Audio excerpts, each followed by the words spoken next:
Ryan Reynolds here from Mint Mobile with a message for everyone paying big wireless way too much. Please, for the love of everything good in this world, stop. With Mint, you can get premium wireless for just $15 a month. Of course, if you enjoy overpaying, no judgments, but that's weird. Okay, one judgment. Anyway, give it a try at mintmobile.com/switch. Upfront payment of $45 for 3-month plan, equivalent to $15 per month required. Intro rate first 3 months only, then full price plan options available. Taxes and fees extra. See full terms at mintmobile.com.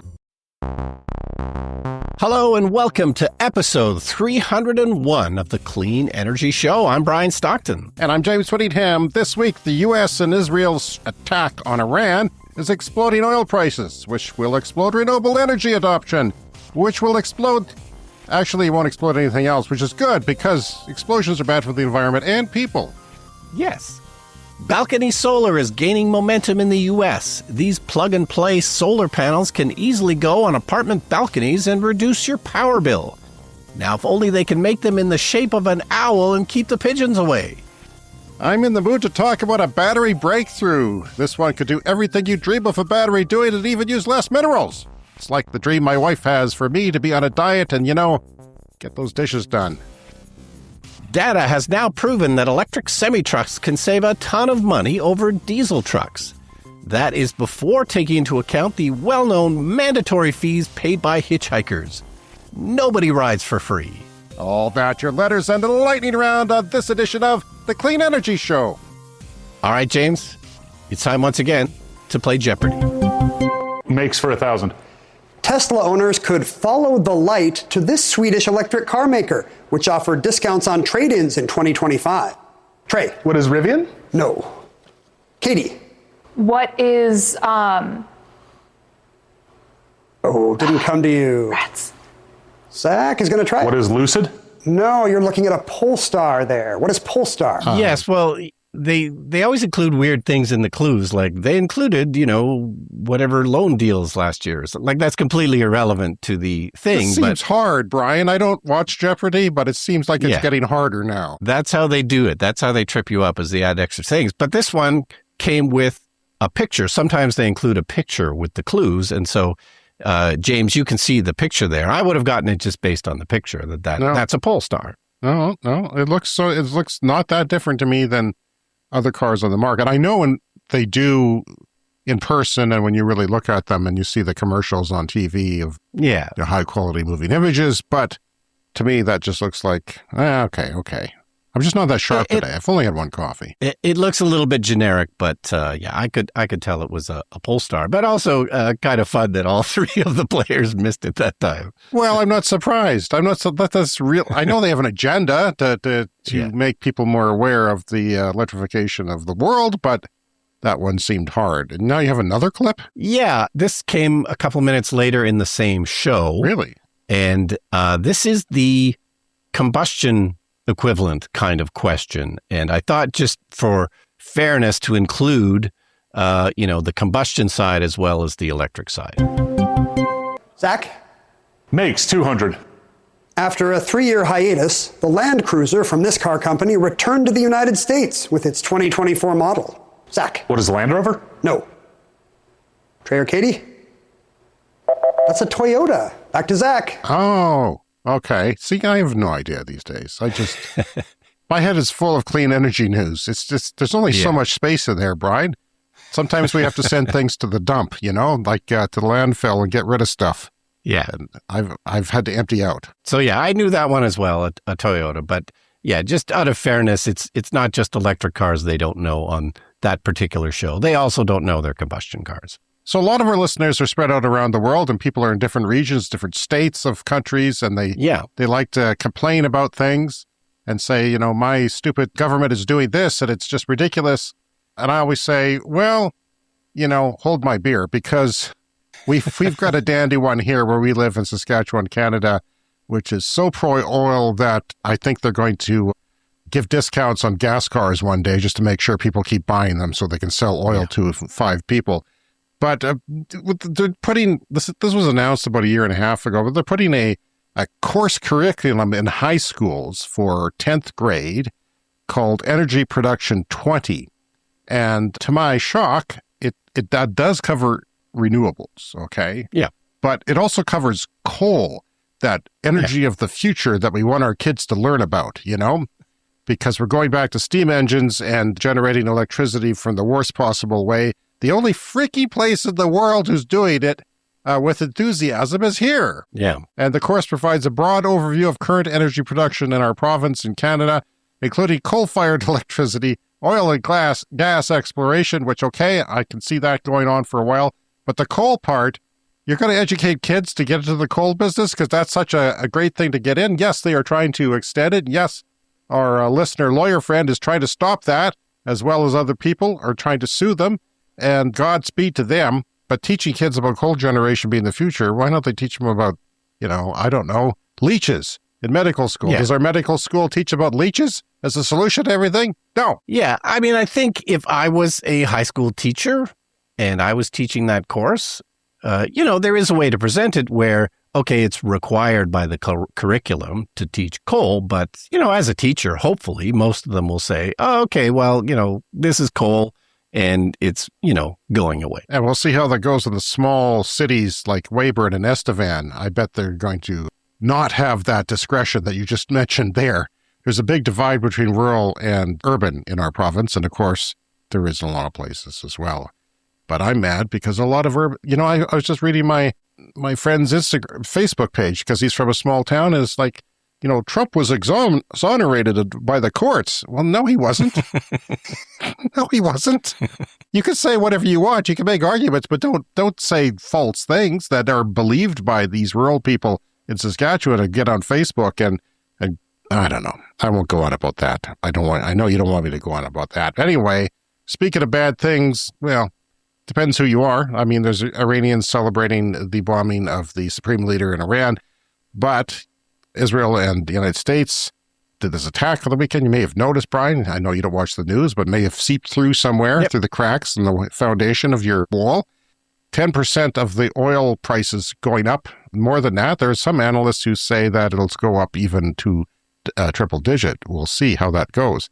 Our province and the province next door, Alberta, even more so, is running deficits now because they underestimated what oil prices would be, or overestimated, what oil prices would be. They could have listened to our show. They had that option to save, billions of dollars in budget items, but they didn't. They didn't listen to our show. It was so easy. We're right there. We're everywhere. It's free. Just go get us and listen. The Strait of Hormuz is a narrow waterway between Oman and Iran that connects the Persian Gulf to the open ocean.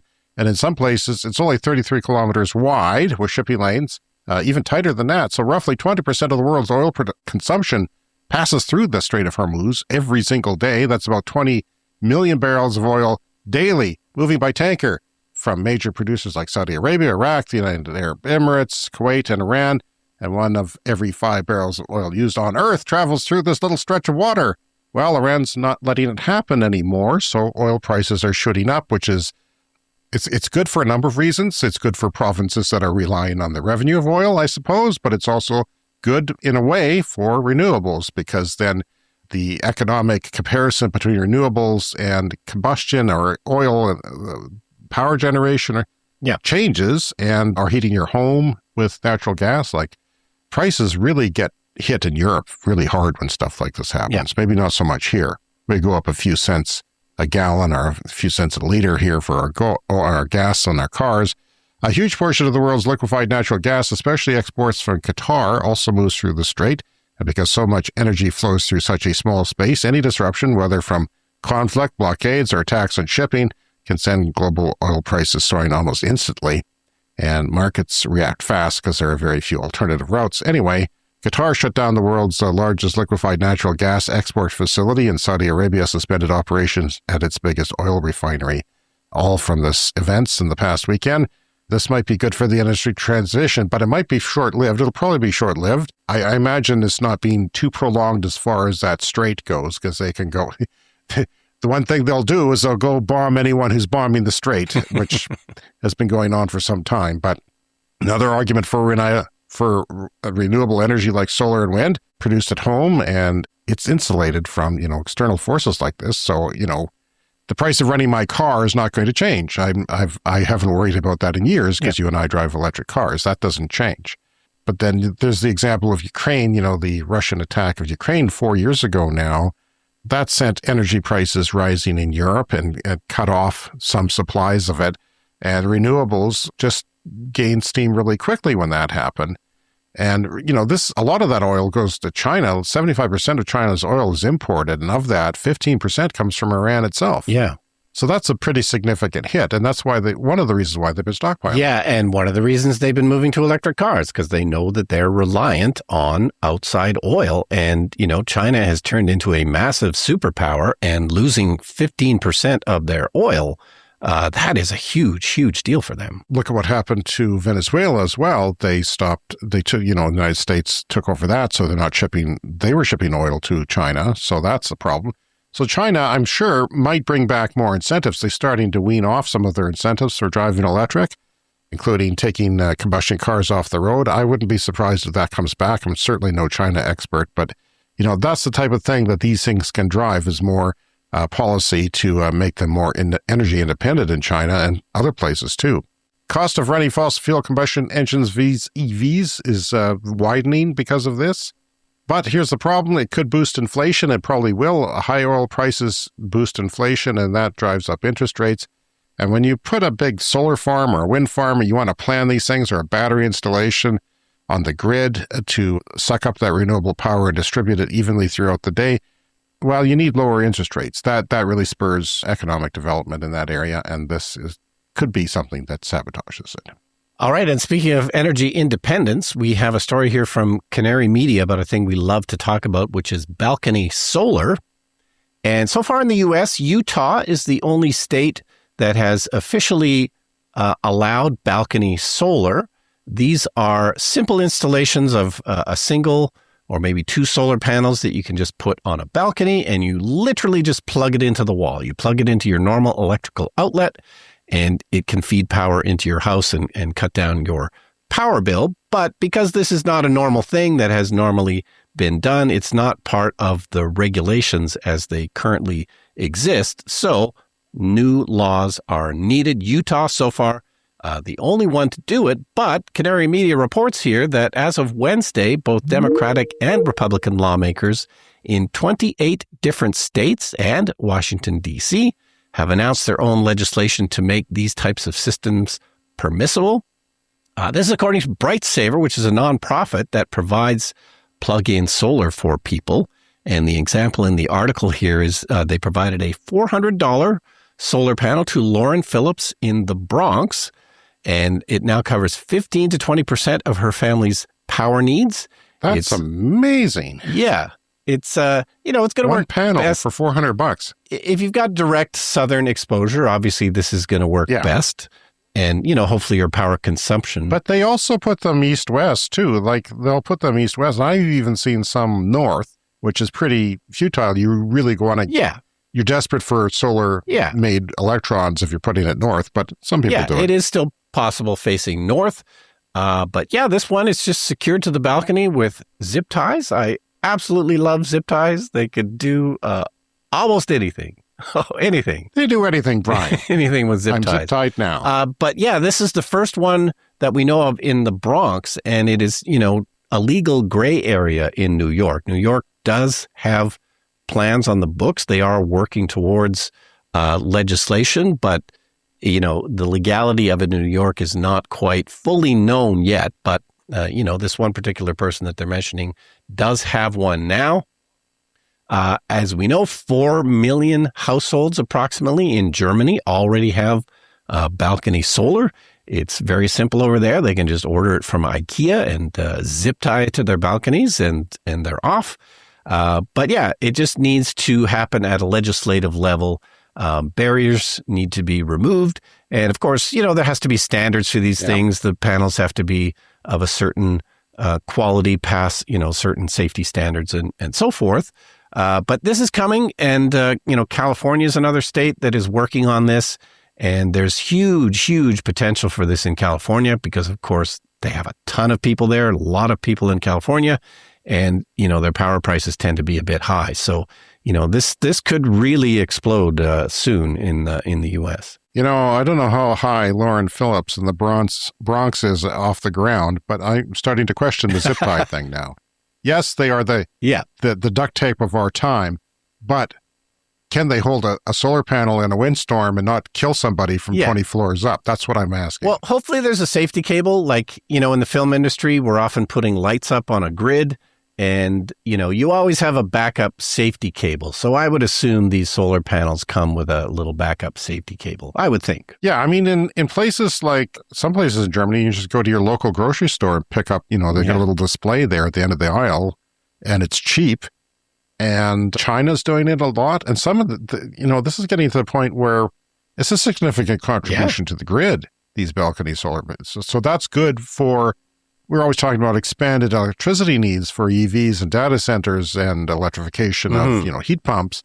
Well, this is an easy way to do it without, it's like up to 40% of your electricity bill is paying for the transmission of electricity, not just to your home and your neighborhood, but, for miles and miles and kilometers down to the source of the power.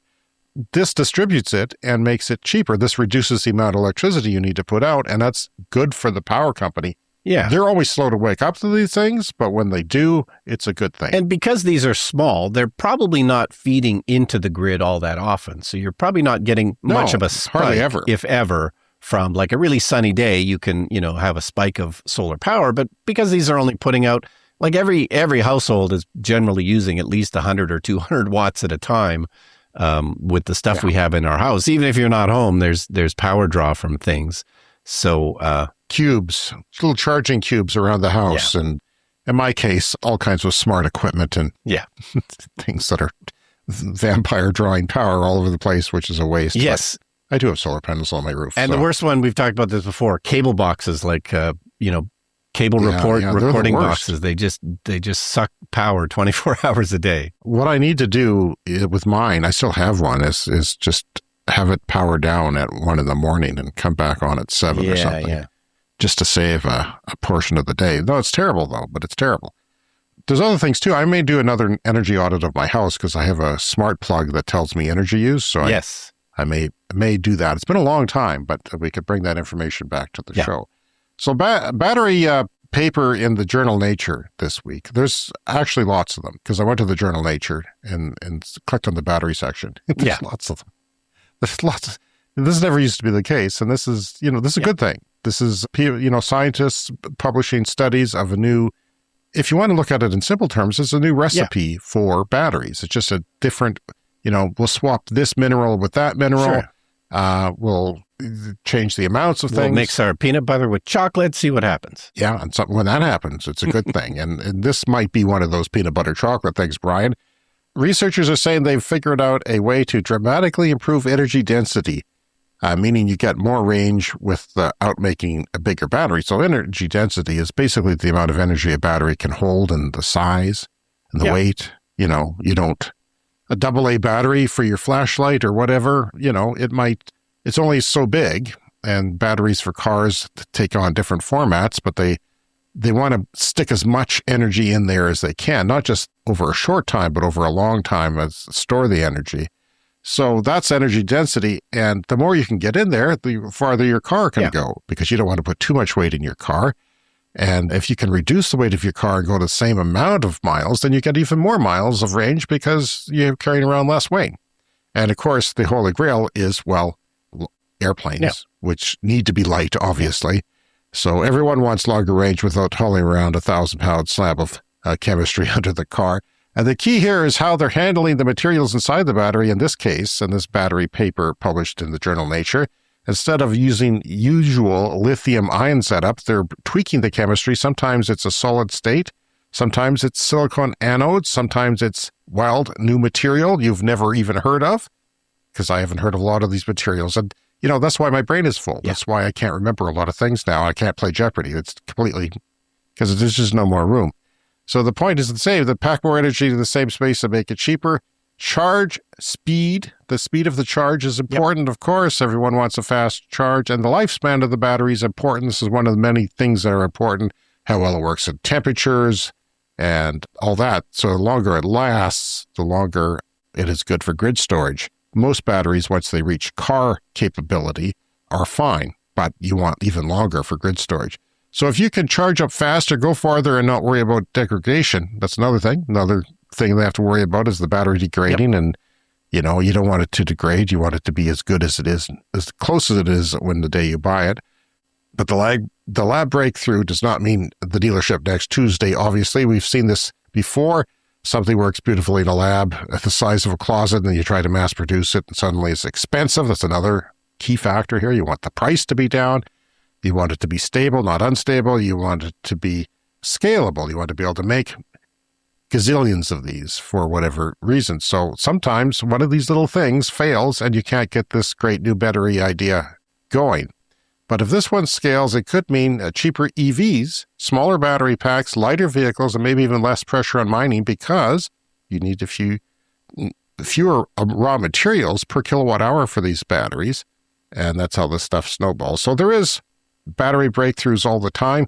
And we're probably going to be talking about them in a week or two as BYD has a big technology day. And rumor has it they're going to have a car with 1,000 kilometers of range, or over 600 miles. That's a battery-only car. There's no gas engine in that.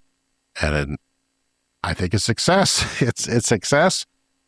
Would you buy a 1,000-kilometer car just not to worry about things if one was available and it wasn't that expensive? I mean, it certainly does help. You know, our Model S has one of the longest ranges that you can buy in an electric car. And it does help. It makes a difference. It makes everything a little bit more relaxing, especially in the winter. So, you know, it's more at some point, you know, long ranges will be the default at low prices.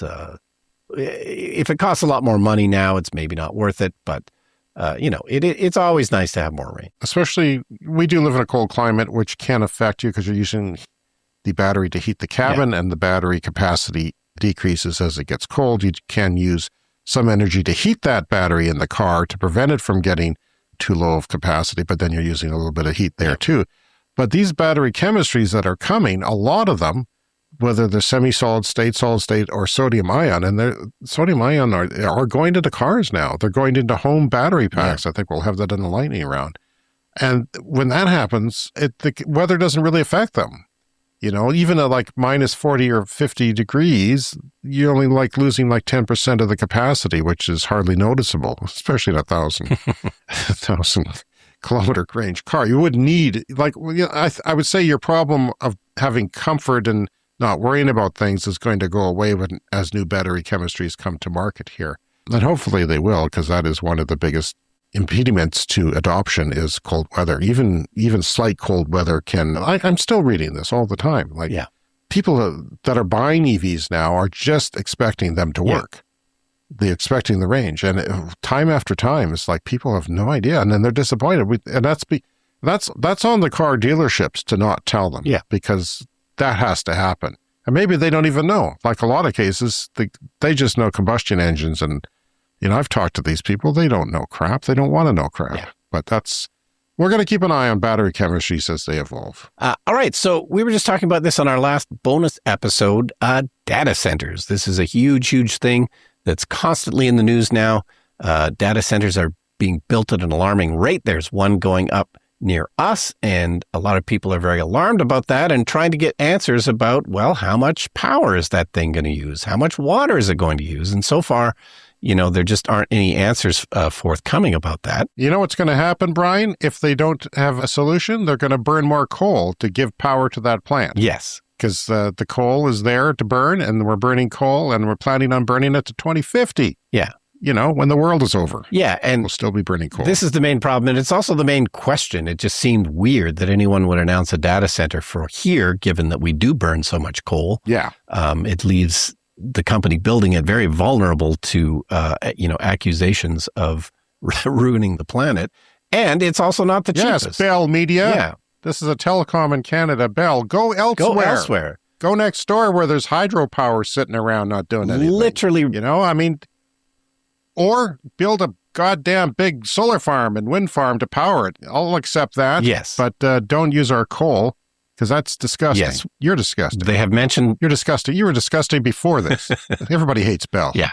They're my cell phone provider. I hate them horribly. But yeah, they could just go next door to Manitoba, which is almost entirely hydropower. But yeah, they've said nothing about if they're going to put solar panels on that center. But anyway, a story here from Electrek, and it's about data centers, and it's about being energy independent, just like countries, just like Ukraine, just like China. The goal really should be for both countries and companies that use a lot of power to be energy self-sufficient. So this story from Electrek is about a data center in New Jersey. It's Iron Mountain, which is a data center company, and they've signed an agreement now with Calibrant Energy to add 23 megawatt hours of battery storage to their data center, and that goes with the existing 7.2 megawatts of solar that they have on the roof. And solar is often a no-brainer for these data centers, which have a, generally speaking, very large roof area. Iron Mountain has said that they want to be carbon-free at all of their data facilities, but the energy independence might be the more important thing, because just think about how this makes your company more resilient, just like it makes your country more resilient. It means you can control the costs. It means you're not subject to your utility raising the rates, and they may have to do that if everybody keeps building data centers and demanding. And everybody hates data centers, which is already happening. For that very reason, because of prices. So, Ethiopia, we talked about recently, they banned combustion cars. They didn't really do it for clean energy reasons. They did it for economic reasons, because Ethiopia has to import all of their gasoline. And it just makes way more sense for them to go down the road of clean energy and electric cars. So this data center is still going to be connected to the grid. So there may be times when they have excess power and they can feed that power to the grid. But yeah, this just needs to be the norm for data centers, and they should just be doing it on their own. They, hopefully we don't need, laws and regulations to force them, because it just makes sense. Yeah. In simple terms, it's a whole bunch of computers going really hard. And when a computer goes hard, you have fans in computers. Yeah. Well, that's to cool them, because the processors and the GPUs get hot. And that can cost a lot of money to cool when you have, thousands, tens of thousands of these things running in a warehouse or something. You have to cool them and use water to cool them as well. And the one thing that we haven't mentioned that may be an advantage to building it here, even though we have coal power, is, of course, we do have a fairly long, cold winter. So then, theoretically, you can pump in the cold air. I know that this has been talked about before in like data centers in, I think, Minnesota, I think we talked about one time. But you should get a few months of free cooling in the winter at a data center that's in a colder climate. Yeah, you would think so. This goes back to your theory that living where we do, that your refrigerator should have a tap to the outdoors. Yes. To have free cooling. I talked about that in the early days of the podcast. It just seems crazy to run electricities on our refrigerators when it's minus 40 outside. So yeah, we should build them all next to an exterior wall with just, a pipe that we can open up to the outside. Sometimes we put food outside if our deep freeze is full, or a freezer, and it's sort of a chest freezer, they get full, we'll if it's cold out. But also I found that, the sun, this time of year, it can be cold in March, but it can also, the sun is very powerful. Yeah, if you're storing your cold food outside, you do have to be aware of the sun, because sometimes it can warm it up too much. And of course, famous story in my family, which I did mention before a long time ago. My father-in-law drove around all winter once with a frozen turkey in the trunk of his car. And then, we eventually ate it, and it was referred to as the trunk turkey. That seems like something that could happen in my family. Well, this is the first show of the month, Brian, and that means that we're giving some shout-outs to some of our Patreon members who support our show financially, and the Clean Club Executive members are Green Bastard, Brent Rutley, and Tiernan, and Clean Club Plus members, Bob Armstrong, John Hayes, Wes S., and Glenn Wright. Thank you so much to you guys, and we'll give a shout-out to our Clean Club members at the end of the show. All right, quick good news story here from Electrek. This is a study about real-world trucking data, and it shows that over a 6-year period, the savings for an electric truck versus a diesel truck should be about $160,000 over 6 years. So this is based on real world data, which has not really been done too much before. It's often been just a theoretical kind of comparison, but this is real world data collected from more than 200,000 kilometers or 124,000 miles, comparing diesel and electric semi-trucks over a year of operations in the Montreal area. This is here in Canada. So a full year means they do get some winter months in there.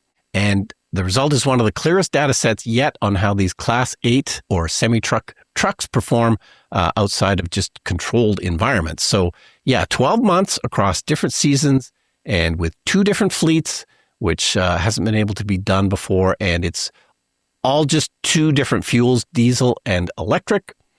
And the efficiency gains were undeniable, leading to a projected $157,000 in savings per truck over the course of 6 years. And they think that's probably optimistic because it doesn't take into account things like resale value, because I think 6 years from now, the resale value of a diesel truck will probably be a lot less compared to an electric truck once, especially people get to know how much more money you save on an electric truck. Good luck selling your diesel 6 years from now. At this point in time, of course, electroshocking is not universal. This is not a one-to-one swap out at this point. Right now, electric trucks tend to work on very specific routes where typically where you can charge at both ends of the route. Maybe it's not a super long one, and the infrastructure for charging electric trucks really has a long way to go to improve. But nevertheless, this is the way of the future. This is massive, massive savings to drive electric. Now, the problem with electric truck charging is you're taking about a megawatt. If that sounds like a lot, it is. Yeah. It is a lot. It's a tremendous amount of electricity to attach to the grid. And when you attach to a power grid, and want that much electricity for one truck at a time, they're going to charge you a lot of money for that electricity, because it affects the way the power grid operates. They have to fire up things, like they have to make sure that they have enough electricity on the grid and it doesn't crash when you plug in your truck. And then if you plug in 20 of them, well, that's a whole different story again. But here's the solution. The solution is probably batteries. As batteries become cheaper, that becomes part of the charging station. It doesn't take up that much room. It's not like a solar farm or something to power that station, although I would argue they should have their own solar farms. It makes sense. If your product is electricity, you should make your own as cheaply as possible and not have to worry about that. But as you charge those batteries, they can reduce the amount of demand that the grid needs at any one time. I would think that, this is a long ways away from, being proven out, but electric trucks are theoretically going to last a lot longer, because the engines of electric trucks are motors, and motors can last a long time if they're proven to be durable, even under heavy loads, whereas diesel has a lifespan. It's a long time. It's not nothing, but it's finite. And once we get proven out that the electric trucks are capable to last a lot longer than a diesel truck, then the resale value that you were talking about becomes more significant, because then we know that, that's still got a lot of life left in it. If I go and buy a 8-year-old Tesla, I know that it's not done. It's going to go a lot farther, more than likely, than the things that can be replaced in it are often minor, but not always, but often minor. So that's good to see. Brian, why don't we dip into the mailbag this week? We've got quite a bit of mail to get to. This one says, Brian and James, congratulations on your 300th episode and belatedly on 6 years delivering the literal goods on the transition to a post-carbon economy. Well done. I'd like to grump about a disappointing new measure that the Nova Scotia government has included in their next budget. That is a province on the East Atlantic coast of Canada. Smaller province. That's where my mom is from. If you are from Nova Scotia and you've heard of the town of Ecum-Secum, that's, not even a town, it's a hamlet. At best, it's a hamlet, and that's where my family is from. And some of them are still there, oddly enough, sadly. It's sad because they get hit by hurricanes and snowstorms with 20 feet of snow, and that's why it's sad, but it's a good life. They plan to charge $500 a year, he says, for EVs and $250 on plug-in hybrid vehicles. That's maddening. That's even worse than here. That's hefty. That's worse than here, which has gone up to $300 a year. We've got like 10 EVs on the road, but no, it's not 10, but it's a relatively small percentage. Why even think about it? Well, they're thinking about it because just in case. So officials say it is because EV owners don't pay the gas tax, specifically the federal excise tax of 10 cents per liter on gasoline and 4 cents per liter on diesel. Why is it only 4 cents per liter on diesel when diesel vehicles are heavier? Hey? Yeah. Well, they should be introducing a fee then for diesel drivers no to crap. get them up to parity with the gas drivers. No crap, man. Come on. Because he's about to tell us that, EVs are heavier than ICE vehicles, internal combustion engine vehicles, typically 40%. But the tax on diesel is significantly lower, even though diesel fueled vehicles are much heavier and so contribute so much more to the wear and tear of the roads. And of course, everyone drives a diesel truck here. Yeah. Because of manhood issues. Yeah. And some people live on farms, and I can understand that. You have to have a 4-wheel drive and a high clearance out in the country. Nobody's going to plow your roads for you. But still, they're the heavy parts. Nobody says, oh, everyone's buying trucks now 20 years ago. We better tax them. No one said that. No one said that. Yeah. But, somebody hears that on a Facebook meme that EVs are heavier. Yeah. I don't know that that seems like a lot heavier. I don't think they're always that heavy. 40% seems, And of course, I'm not sure it's that much. When we talk about batteries, we know that that's going to come down because the battery energy density is going to come down. So not a deal breaker for the future of EVs if that's what's sticking you. The Canadian public, he writes, the Canadian Public Health Association also has good things to say about the public health benefits of EVs. The Nova Scotia levy is a narrow-minded and short-sighted policy blunder. I hope it gets voted down before the budget is passed. Love the show, you guys. Keep up the great work. Regards, Alex Chapman in Nova Scotia, Canada. Thank you, Alex. And anyone who wants to grieve, we are here for you. Yeah. Gripe away. And now it is a real issue because, they are going to lose out on gas tax revenue, and governments need tax revenue to operate. And, as the sale of gasoline slowly chugs down, they will need to replace that revenue somehow, but never been a big fan of doing it this way. It's such a farce that diesel gets there's just another combustion, another oil and gas subsidy, really, by making it 4 cents for diesel and 10 cents for cars, weird, or for gas rather. Come on, it disgusts me. That's what it does. It disgusts me. All right, we've got another one here. Congratulations on number 300. Just want to let you know that I'm off to Tokyo for a visit with folks next week. And by chance, there is a conference called Revision happening on the 15th anniversary of the earthquake/Fukushima disaster. It's a whole day of speakers from around the world talking about how renewables, and not nuclear, are shaping the future. The conference is free, so I'll be going. Maybe some of your listeners might want to burn the midnight oil to participate via their stream option. And that is from Mike, and Mike sent a link, our good friend Mike. So I imagine, James, you can include that link in the show notes if people want to follow along on this conference. Yes, and it's also on our Patreon page where Mike posted this. Mike, Mike, he has spent many years in Japan, right? Yeah. Did he go to teach English after university to pay off a student loan and ended up staying for something like that? Yeah. A long time. And he's going back, and he's going to a renewable conference while he's there. See, we got people crawling all over the world. We'll have multiple people in Japan working on our outreach when he goes there. This one's from Sean. It says, hello, James and Brian. I just want to tell you a quick story of an incident that my wife had while driving an electric car, as you were talking about 12-volt battery 2 shows ago, he says. We have a Hyundai Kona. So there's a Kona EV. There's also Konas that aren't EVs, but one of them is an EV. And it has a known issue with the 12-volt battery because, most electric cars, all of them really, and it's kind of sad that this is the case, they have to have a little 12-volt battery, not for cranking an engine, but just for turning on the computer. And then the big battery that powers the drivetrain on the car, the big heavy battery, that recharges the 12-volt as necessary instead of an alternator. Yeah. Anyway, he says, my wife was out shopping and the battery died and it wouldn't start. So she rang AA roadside assistance. An hour later, a man came out and saw it was an EV, and he said to my wife straight away, I bet you think you're saving the planet by driving this.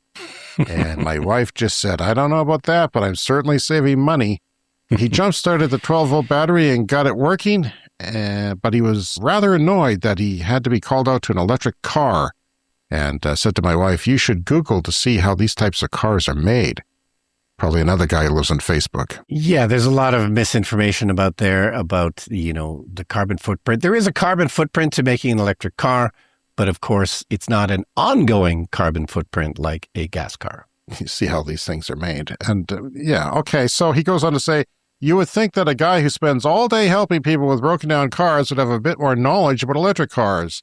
But hey, how some people can never be converted. He will be converted. This is from Sean. Sean, he will be converted because one day that's all he'll be doing in his electric cars. He doesn't realize it. A lot of these idiots in the world don't realize it, but they'll come around when they see that one day they'll wake up and realize, oh, I guess past me was wrong.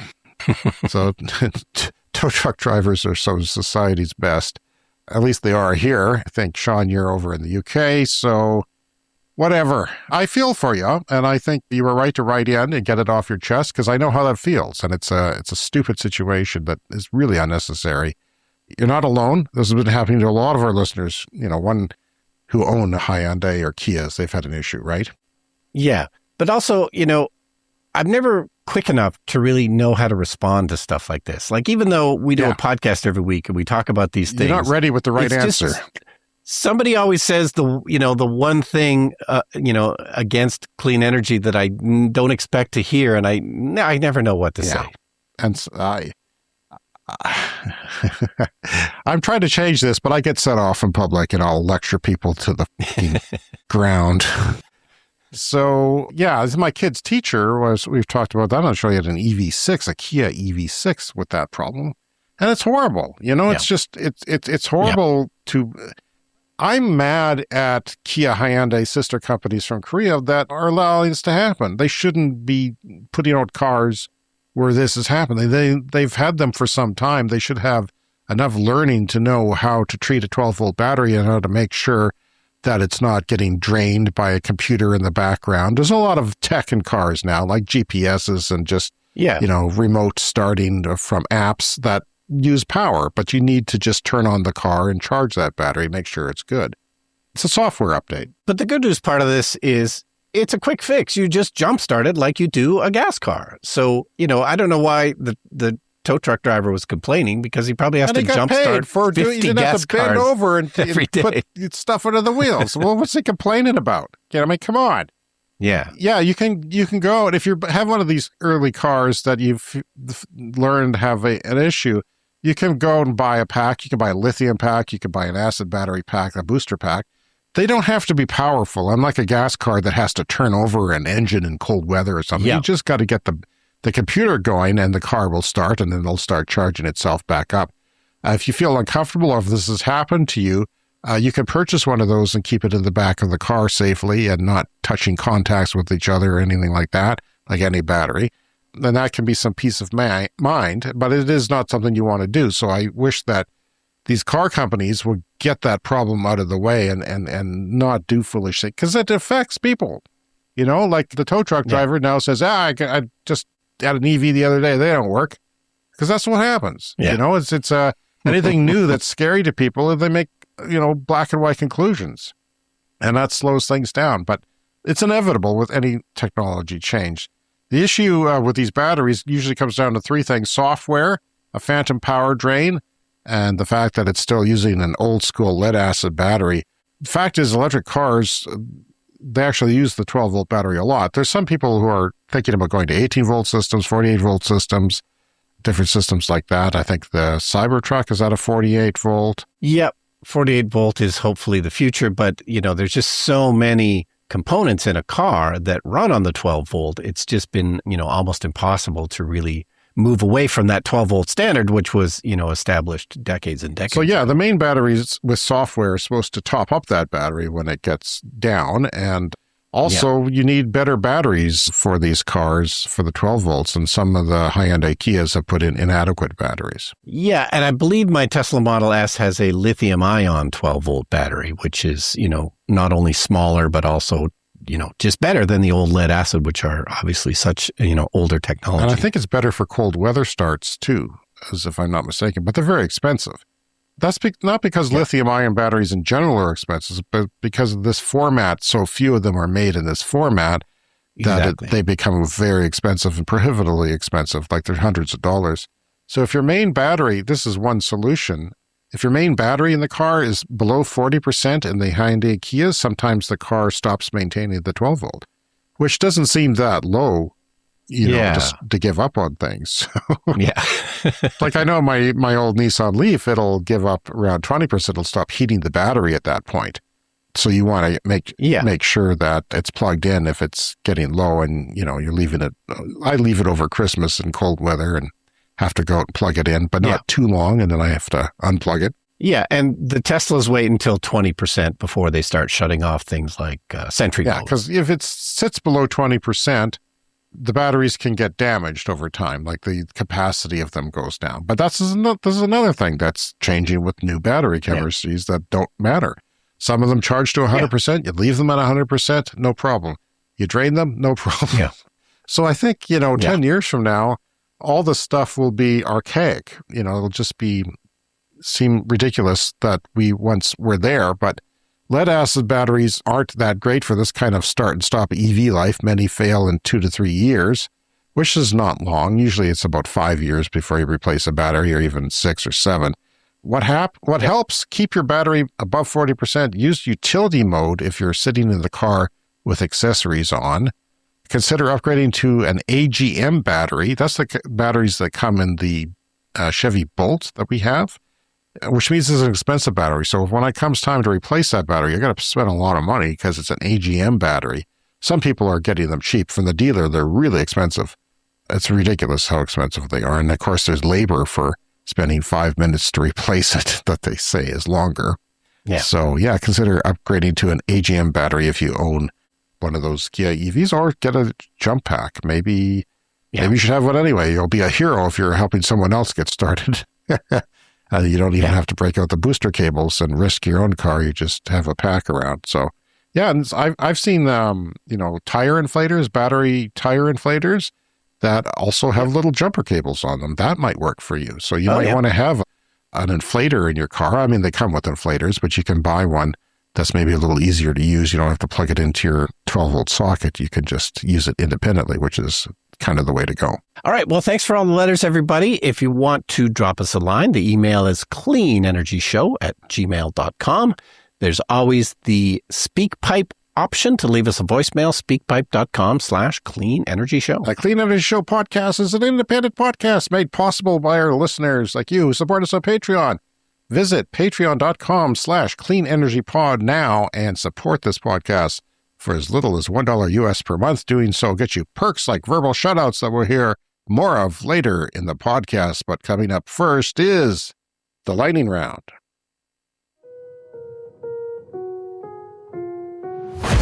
Time for the lightning round. The lightning round is a fast-paced look at the latest headlines in climate, clean energy, and transportation. For the first time ever, Tesla is officially selling cars in the African continent. Starting mid-year, you'll be able to buy a Model 3 or Model Y in Morocco, Brian.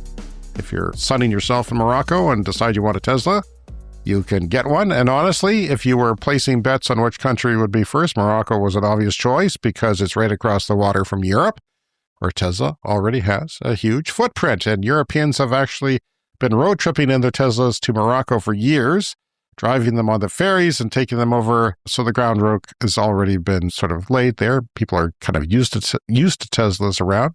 Tesla quietly built out a supercharger network in Morocco a while ago because so many European owners were showing up with their cars.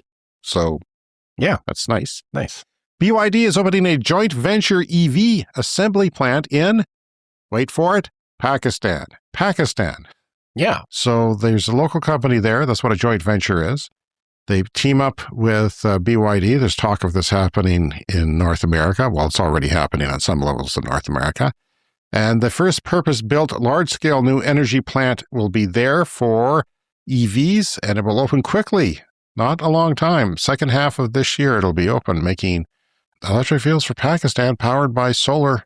Wow. Installed by their own customers on their own rooftops and factories. So that's what's going on there. A North Dakota judge says he will order Greenpeace to pay an expected $345 million US in an oil pipeline case that dated back to 10 years ago. Last year, a 9-person jury of North Dakotan draggers from North Dakota. They're not all that way there, but my God, this jury was notoriously pro-oil and pro-bad things, and just it was a bad jury. Bad jury.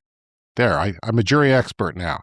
They found the Netherlands-based Greenpeace International, Greenpeace USA, and funding arm Greenpeace Fund Inc. liable for defamation. Well, they said they hurt the oil company's feelings. They did, and now they have to pay more money than they've ever had in their history. Because that's the North Dakota jury. Yeah. From oil country in North Dakota. That's the thing. They didn't go outside the oil country for the jury, and that was not a fair case. So this is a Dallas-based Energy Transfer and a subsidiary of Dakota Access Limited. The jury found Greenpeace USA liable on all counts, including conspiracy, trespass, nuisance, and tortious interference. Yeah. The other two entities were found liable for some of the claims. Greenpeace is optimistic, though, about an appeal. They say these claims never should have reached a jury, and there are so many possible legal grounds for appeal, including lack of evidence, support key findings, and valid concerns about the possibility of ensuring fairness, Greenpeace said. Yeah. While U.S. battery installations reached a record 57.6 gigawatt hours in 2025, that doesn't make any sense to you? Know that they were up 30% year on year, and know that 30% increase is a pretty big increase in this transition as the industry enters what they describe as a new phase of sustained high-volume deployment. Look out, batteries are coming. Yeah. And they're coming for fossil fuels, including those people in North Dakota who will one day forget that they ever were on that jury and are driving around in electric cars in a clean air world. China's solar power generation overtook wind for the first time last year. So yeah, wind was big. Wind was big in China, but solar, even bigger now. Overtook it for the first time as far as the amount of electricity, the output. Boom, and cheap panels. You know, these cheap panels continues to reshape the country's grid and climate trajectory. CHN Energy switches on a 2 gigawatt solar plant at a coal mining subsistence area. CHN Energy switches on a 2 gigawatt solar plant at a coal mining subsistence area. I'll get it right.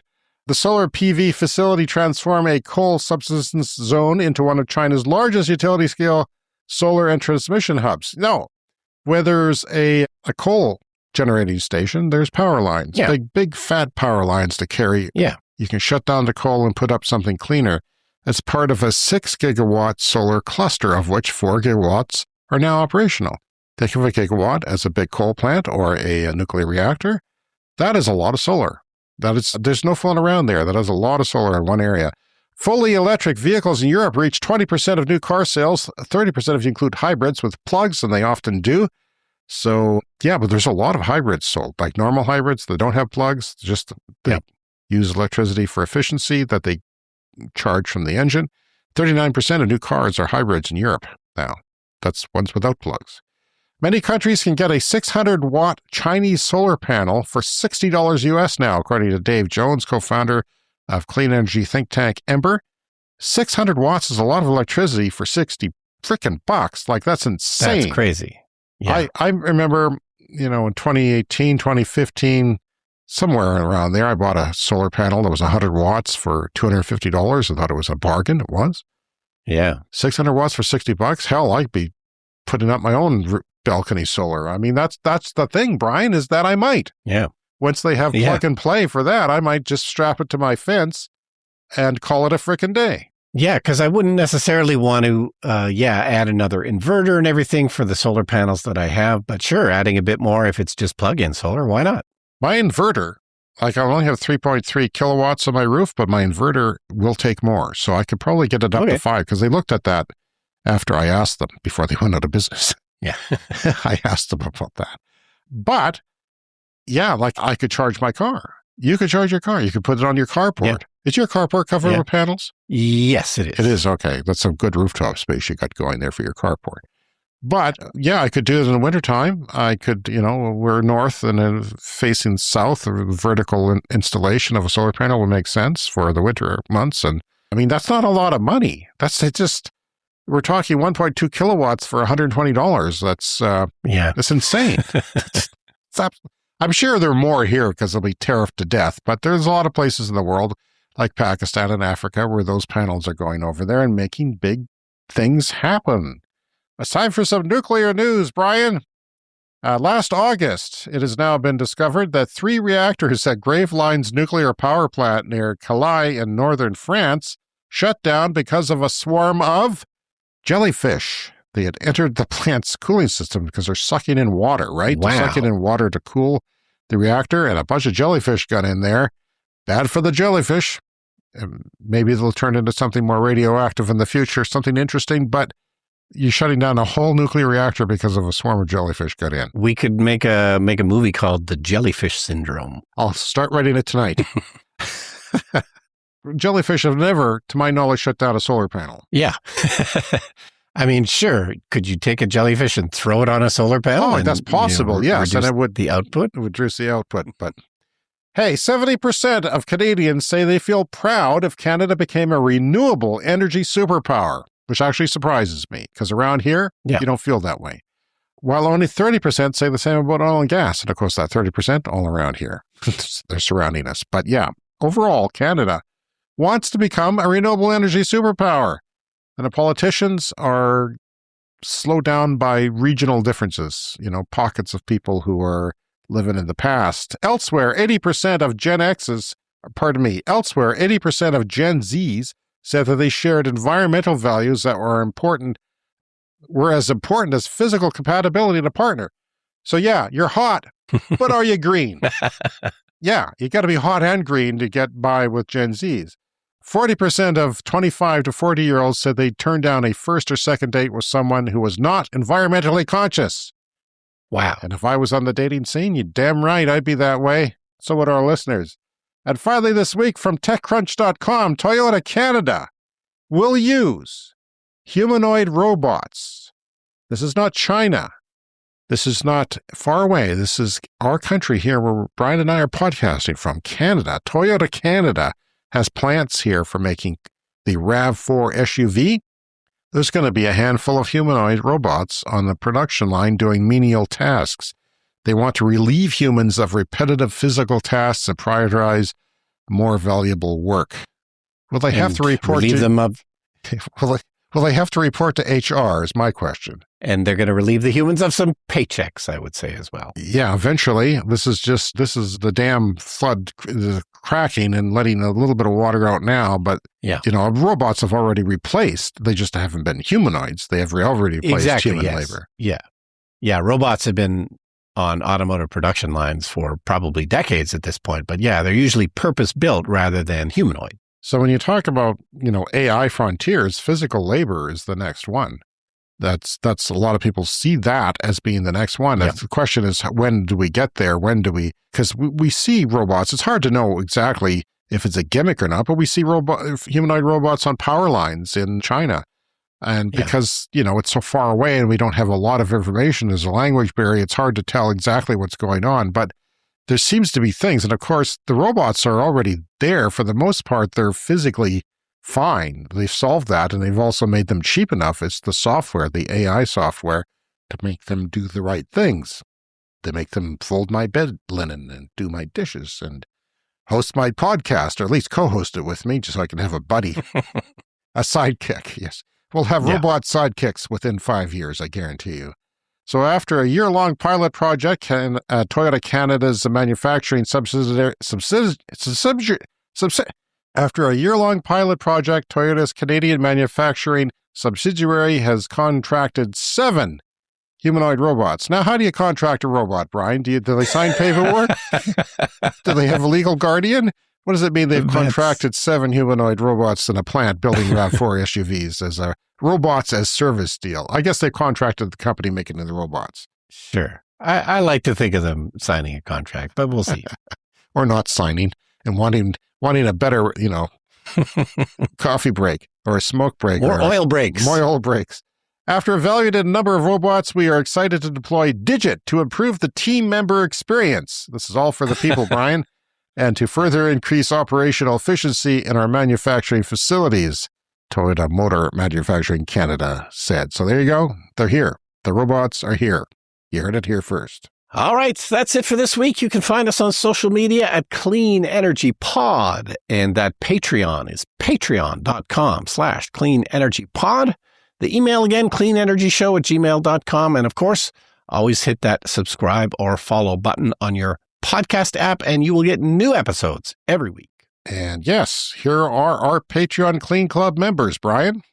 We've got Noah Cook, Denny and Linda, Jonathan Dick, Bob Eaton, Josh Engen, Sean Ennis, Andy Fessler, Roshan Gervais, H, and Sean Hines. Just Jack, Timo Kellenberger, David Kleinke, Peter O'Donnell, Weldon Penner, Robu, Arthur Slade, Joe Thorsheim, Landon Yu, and Richard W. Thank you to everyone who supports us, and thank you to all our supporting level members as well. We appreciate your podcast support, and whatever you can do, it makes a huge difference. We'll see you again in 7 days. See you next week.